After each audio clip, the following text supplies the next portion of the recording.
If there is one thing I've come to realize in this life is that we women are so powerful and we can literally achieve anything that we set our mind to. But if there is one thing that can stand as a stumbling block or prevent us from achieving this greatness, it is our emotions.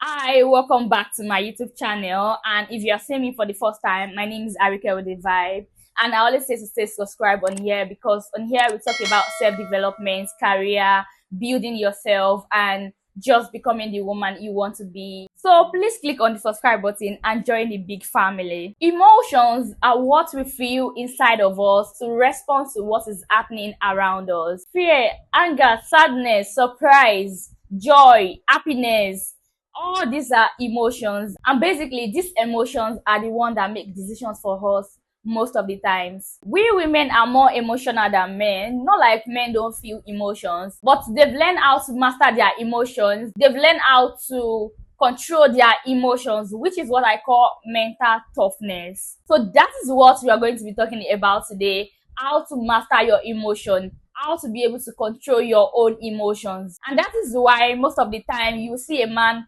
maintaining their cool, just acting normal when like in tough situations. And in the same situation, you see a woman shouting, crying, laughing, like just overflowing emotions, because we are emotional beings. Our emotions are so powerful that they can sabotage our blessings, our success, or even make us lose good opportunity if we don't put them in check. Let's take for example anger.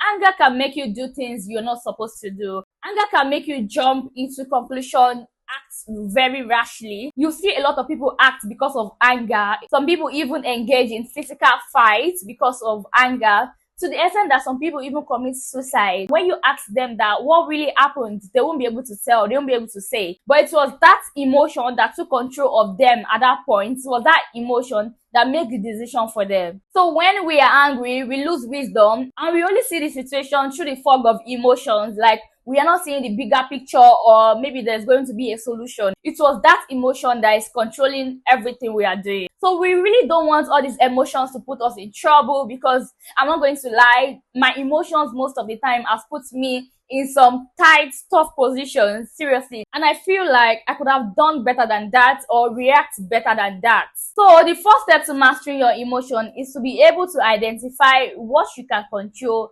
and what you can't. So a lot of times when we react, it's because of what other people have done to us. It's because of what they did, and it triggers our emotion. So if you can identify what you can control and what you can't, it's going to give you an edge, because it is very obvious that you cannot control other people's emotion. You cannot control how they react to you. You cannot control what they say to you. But you can control yourself. You can control how you react in that situation. You can control your response to them. So let's take for example, maybe you are having a gathering, and in that gathering, you know that some people are coming that you don't have a good relationship with. You already know they might say something that is going to trigger you, something that is going to get you offended. But because you already know this, and you know you can't control it, but what you can control is yourself. You're going to control yourself. No matter what these people are saying, no matter what they say, I'm not going to give them response. No matter what they say to me, I'm not going to react more than this. So another example is maybe when you're having a presentation at your office, and you know a lot of people will be there. You already know that people are going to laugh at you, they're going to mock you, or they're going to say a lot of stuff. And of course, people are going to react, and you definitely cannot control how you're going to react. But you can control yourself. You can control how prepared you're going to be for the presentation. You can control what you're going to say. You can control how you're going to receive their response. So instead of focusing your energy on other people, focus on yourself. Focus on your own emotional strength that I'm going to get prepared for this presentation, and I will not allow any other person to pull me in a tight spot. I'm going to embrace these people, and I'm going to gracefully answer any question they throw to me. So this is the first step to mastering your own emotions, and it will help you to navigate challenges with clarity and composure. So the next point I have here is to not react impulsively. This one is so important, because I know that most of the times when stuff happen, it happens at the heat of the moment, and you just want to like give your response back. You just want to like give it back to that person. It also happened to me yesterday when I was coming back from work, and I was sitting down at the front of this bus, and it's all this just one tight seat, and then this woman was trying to enter to come and say like we should manage on the same seat, and then she was like shift. I was like, shift where? If you see how I immediately attack her back, like it was just like I've been expecting her to say something. I was like, shift where? Where's the seat? Like, I'm not supposed to do that. I could have just handled that more calmly, more softly, like, just to be my feminine era. But I reacted so impulsively. Like, so I have a way in which you can put this into check is by practicing inner pause. Like, before you say anything, before you react to that situation, breathe in, then breathe out. Like, count 1 to 5 before you react. So it's just like you are choosing your emotions. So if I had paused when she told me that shift, if I had taken my time and take like inner pause before I replied to her, I could have just replied more calmly and be like, oh, there is no seat, there is no more space here. But because I did not do that, because I did not choose my reaction, I attacked her, I react impulsively. So giving yourself a little moment to process your thoughts, like you're choosing your reaction, it will help you to keep your emotions in check. So the next step to mastering your emotion is to be honest. Be honest with yourself.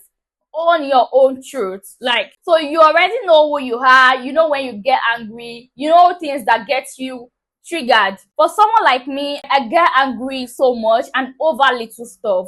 But now that I've come to realize that I really get angry so much, I have owned it to myself that yes, this is who I am. And now I'm trying to put it into check that if this person says this, I'm not going to react to it. So if you become more comfortable with your truth, you'll be grounded in the reality and not illusion. If you know that you are someone that get angry easily, or you already know your trigger point, you already know what is going to get you angry, you already know what is going to make you sad. So you'll be able to like work on yourself and know what to do to change, to align with your true values. Another point I have here is to reflect on daily events. This really has helped me a lot. So like when you get home, when you're done with the day, like with daily activities, you sit down, you go over like in your head, you can do it in your head, like what did I do today? How did I react to people? How many times did I get angry? How did I respond to this person? What can I do better? Like, what can I do better to make sure that this thing does not reoccur? So when you continue to do this, it makes you to be more aware of yourself, of how you're doing, and also your growth. So you're getting less triggered, or you're not allowing other people's reactions to get to you. And it's also improving your experience and your progress in how you relate to people and how you put your emotions in check. So the stronger your emotional awareness is, the stronger your resilience will be. So another point here is to practice gratitude. I know it is very easy to find ourselves always striving for more, like, oh, I want a better life, a better relationship, a better job. And we're also in a world that constantly remind us that we need to do better, we need to live better, we need to do this and that. But most time we forget the blessings we already have. And that is why most of the time some people get so sad, they get so depressed because they've not reached where they are going, but they've forgotten how far they've come. They've forgotten all the blessings, all the good things they've done before they get to that position. So you should always practice gratitude. Maybe you can write them down, list 3 things you're grateful for. And when challenges come, when you start to feel sad, when you start to feel depressed, be able to remember that I was the one that achieved this milestone, I was the one that did this and that will elevate your mood. It will put you in a better emotion. So the last point I have here is to learn the act of letting go. I know it is very hard to let go of stuff, but you need to accept that losing something also is part of life. It is when you let something go that you're going to receive a new one. Okay, let's say for example that I'm holding on to money right now, like my hands, you can see that my hands are folded. If I don't open it, how will I get another? There's no way I want to get another money if I don't open it. So you have to learn how to let go, because when you let go of stuff, it will create a space for new ones to come. This also applies to various parts of our life, like even in relationship, like when you're with someone and then you know that this person is not good enough for you, you know this person is toxic, this person does not mean good for you, but you are still holding on to them. You are holding on to them because you don't want to let them go, because you're so scared of being lonely. I remember that I've experienced the same thing, that I was in a relationship with this person, and I knew that this relationship was becoming very toxic, and I don't want to let this person go because of all the beautiful memories that we've created. I don't want to let go because of every good thing that we've shared. If I don't let go of this person, how am I going to embrace a new person that is going to treat me better? So don't let your emotions build up sentiments that are going to allow you to hold on to something that are not good for you. But when you let go of things that are not meant for you, you are going to create space for something great, for something better. You obviously cannot change the past. You obviously cannot change what is gone or what you've lost already. You obviously cannot change them. You cannot reinvent them. The only thing you can change, the only thing you can dictate is your future. So don't let your emotion control you or put you in that situation whereby you don't want to accept the fact that this thing is not good for you. So I want you to remember that emotions are feelings, and you alone have the power to control these feelings. Do not give other people that power to reel up the emotions in you. Do not let other people's reactions, other people's emotions to get you out of characters. I know it is very hard to do, but if you want to become that grown woman, you need to be able to master your emotions. You need to be able to put them in check, because you don't want your emotions everywhere. You don't want people to see you as someone that is always getting angry. You don't want people to see you as someone that is always sad or someone that is always depressed. All these are emotions, and you need to put them in check. You need to master that mental toughness, the ability, the strength to be able to control your emotions, control how you want to react to it. I'm not even saying that you're not going to feel emotions. You're going to feel emotions, because emotions are part of us. You're going to feel it, but you just know how to keep them in check. You just know how to master them. You know when to cry, you know when to brood, you know when to be happy, you know when to be angry, you know when to react. Someone like me, if something bad happened to me and I want to like brood over it, I want to cry, I give myself time that I'm going to give myself like a day or 2 days to brood over this thing, and once that 2 days is done, then it is over. Like, I need to get myself back in order.